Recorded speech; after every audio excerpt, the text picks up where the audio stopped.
Okay, part 10. Who the fuck did I marry? Okay, had to sneeze. All right, so at this point, I had test driven all these cars. Kias, hell, he even had me test drive a Nissan Murano, but the main two were BMW and an Audi. He had told my grandfather he was getting me a car. He had told my aunt he was getting me a car. That he was going to, he was like, she's going to be my wife. I want her to be in something secure. So my family was really like, wow,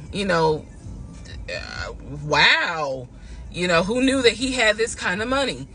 And so I hated the fact that he did that, because anytime he got around my family, here's another red flag to put in the United Nations of red flags, he would always talk about money, and he would always brag. I never realized it in real time. I didn't realize it until I was out of the situation. He always bragged about the fact that he could fight, the fact that he had money, and the fact that he played football. Those are the three things he always bragged about. Back to the cars. So I told him, I was like, pick one between the BMW and the Audi, because you said you buying it. So pick one. So this man chose the Audi. So he takes me to the dealership. I wanted a white Q8.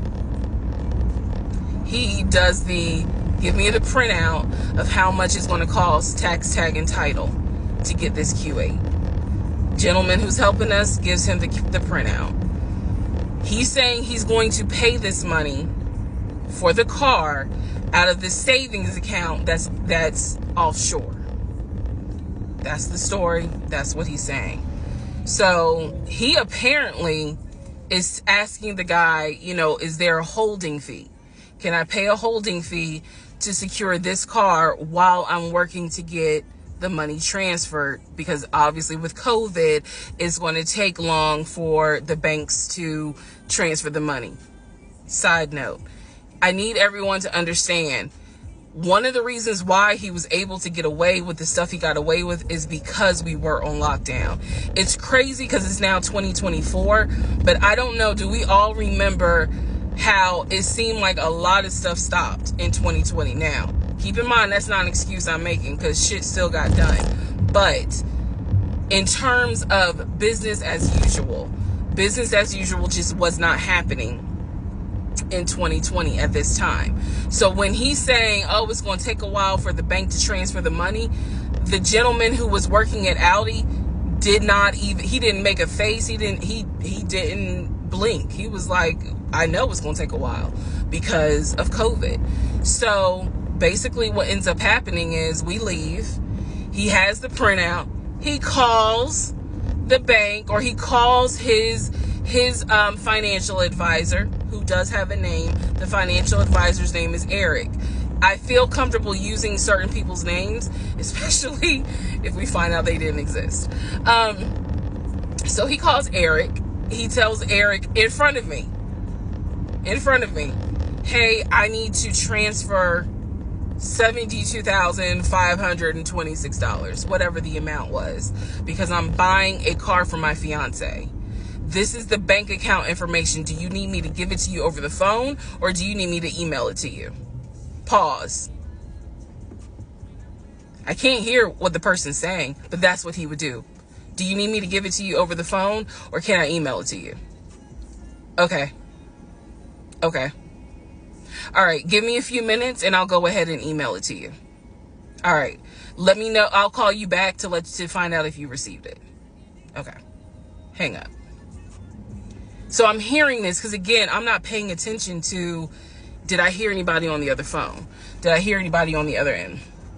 So he proceeds to type up an email, type up something, telling him this is the information that we need. I didn't think anything of it. He called me at work the next day to tell me that the money was sent to Audi, that he called Audi and he confirmed with Audi that they received the money. What he told me is that the car is going to be delivered to the house. Y'all, it's not that I lived in the hood, because I didn't, but I did not live in an area of Clayton County where you would have a brand new Audi delivered to your house. So I remember saying to him, I don't want that car like delivered to the house, not yet, because I need to put that car in the garage. And my Nissan was, I only had a 1-car garage, so my Nissan was in the garage. So he said, okay, well, let me call them back and change the delivery date. Can you be home, or can you do a half day? So he's asking me, can you work a half day so that they can deliver the car and you will be home for it? I said, yes, that's fine. Because again, it's COVID. I'm working from home anyway. I only had to go in the office 2 days a week. So I'm at home the next day. He told me the car would be delivered between the hours of 1 and 3. Obviously, between 1 and 3, nothing happened. So 3 o'clock, I called him. He's at work. He sends me the voicemail. He calls me back. I said, it's 3 o'clock. No one ever came with the car. What's going on? And then I remember I was like, well, do I need to call Audi myself?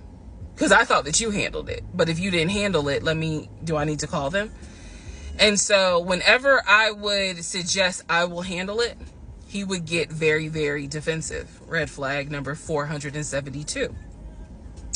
So he was like, no, I will call Audi. Don't do anything. I'll call Audi and find out what's going on. Okay. So I'm at home chilling, cooking dinner, normal night. He calls me back and says, yeah, the car was stuck on the truck in Spartanburg, because apparently that's where their deliveries come from. So when he told me this, I was in the kitchen laughing, because by this point, I will be honest, and I told y'all I'll be honest even when it makes me look bad. I was guilty of, on one hand, I believed him, and on the other hand, I was like, let me see what lie he come up with. Let me just see. But keep in mind, my brain was really like not rationalizing, not comprehending how deep the lie was. I just thought that no one told him the car was going to be delivered, and he made that up. I had no idea how deep the lie went. So he said, you know, the car's in Spartanburg. It should be delivered this weekend. The weekend came, he had a whole other excuse. I don't remember what the exact excuse was as to why the car was never delivered. I do remember we got into an argument, and I was like, don't even worry about it. I'm going to get a new car my damn self. I don't even need your help. Which is probably one of the worst things you can tell a narcissist, because they love to be the hero, you know, it's all about them. But I was like, don't even worry about it. I'll get, when I have the money to get a car myself, I'll do it. I don't want to hear anything else about a new car. I don't want to hear shit else about a car. Because at this point, I was spending way too much time trying to figure out, are we getting a car? Are we getting a house? Like, what the fuck is going on? Always there was an excuse. So when I told him I don't want to hear anything else about a car, and I am not going to a dealership to test drive another car, that ended that whole discussion right there.